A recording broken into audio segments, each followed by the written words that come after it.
Goeiedag geliefde disipel van Jesus en baie welkom by nog 'n episode van In Jesus Bybelstudie.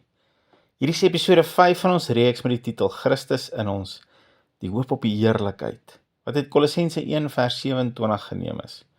Hier is net een van vele skrifte wat aan ons die versekering gee dat Jesus in ons is. Maar nie net is hy in ons nie, maar ons het ook laas gesien in hoofstuk 2 vers 9 en 10 dat Jesus met sy volheid as God in ons woon. En hierdie laat my begin dink, is ons as seuns van God, met Jesus self in ons, met die volheid van die Godheid in ons, is ons nie veronderstel om anders te lyk as die wêreld nie. Is ons nie veronderstel om ander resultate te kry as die res van die mense om ons nie. Ons sit met die hoop op God se heerlikheid in ons, die absolute vaste versekering dat hy sy goeie karakter deur ons wil laat vloei en laat manifesteer in hierdie gebroke wêreld. En tog, met al hierdie mag in ons, lyk ons net so depressief soos die wêreld. Klink ons net so moedeloos soos die wêreld. Is daar net soveel siek mense binne in die kerk as buite en is daar net soveel tweedrag en onmin in die kerk as in die wêreld. Kyk bietjie saam met my, wat sê Jesus in sy gebed die aand voor sy kruisiging?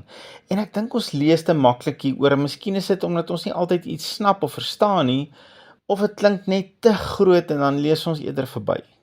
Maar ek wil hê jy moet saam met my hier stil staan by iets. Ons is in Johannes 17 en ek wil graag stil staan by vers 18 waar Jesus verklaar, soos U my gestuur het, en hy praat hier van die Vader, soos U Vader my gestuur het in die wêreld, het ek ook hulle in die wêreld gestuur. En dan praat hy hier van sy disippels. Soos U my gestuur het in die wêreld, het ek ook hulle in die wêreld gestuur. Hoe het God vir Jesus in die wêreld ingestuur? Ten volle toegerus. Ten volle toegerus. Jesus het absoluut alles in hom gehad wat hy sou nodig hê om te kon doen waarvoor hy gestuur is om te doen. Alles. En daarmee het ons nie 'n probleem om dit te aanvaar nie. Maar nie net het hy alles gehad nie. Jesus sê hier, ek stuur hulle ook so in die wêreld in. Ten volle toegerus. En wees versigtig om hierdie af te water na iets soos ons het nou die vermoë om 'n hoë morele lewe te lei.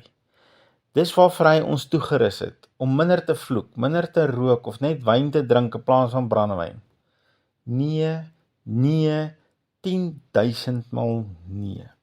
Jesus se eie woorde was daai selfde aand voor sy kruisiging in Johannes 14:12, waarvoor ek sê vir julle wie in my glo, die werke wat ek doen, sal hy ook doen, en hy sal groter werke doen as dit, omdat ek na my Vader gaan. En weer eens, moenie hierdie afwater na hy het hier met sy 12 disippels gepraat, en dis net vir hulle bedoel nie. Nee. Hy begin hierdie sin met wie in my glo. Is jy iemand wat in Jesus glo? Nou as jou antwoord ja is, dan is hierdie belofte vir jou. As ek en jy in hom glo, dan kan ons doen wat Jesus gedoen het, en selfs nog groter dinge as dit. Hoekom?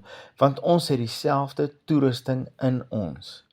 Net so toegerus as wat Abba vir Jesus gestuur het, so toegerus is ek en jy. Ons moet onthou dat die Jesus wat op aarde geloop het, was ten volle mens. Ja, maar hy was ook ten volle God. Ek hoor jou en ek stry nie daarmee nie, maar waar ons verkeerd is en ons betekenis van dit is, dat ons dink Jesus het gedoen wat hy gedoen het as God. Jesus het die blinde laat sien as God. Jesus het die duisende met 'n paar visse en brode gevoer as God. Nee geliefde, Jesus het die lewe wat hy geleef het en die wonderwerke wat hy gedoen ten volle as 'n mens. Ek ontken nie, hy was ten volle God nie, maar wat hy gedoen het hy gedoen ten volle as 'n mens, net in volle afhanklikheid van God en in volle gehoorsaamheid aan God en in absolute geloof in God. Ek het ander dag 'n preek van Bill Johnson gekyk wat hy dit so mooi en duidelik uitgedruk het. Hy sê as Jesus al die wonderwerke gedoen het wat hy gedoen het as God, dan het dit van my en jou slegs toeskouers gemaak.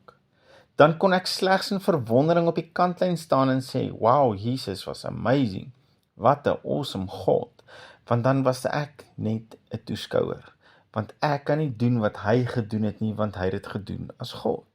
Maar as Jesus gedoen het wat hy gedoen het as 'n mens, in volle afhanklikheid van God, dan maak dit 'n hele nuwe wêreld van moontlikhede vir my en jou oop, want dan maak dit hom die voorbeeld.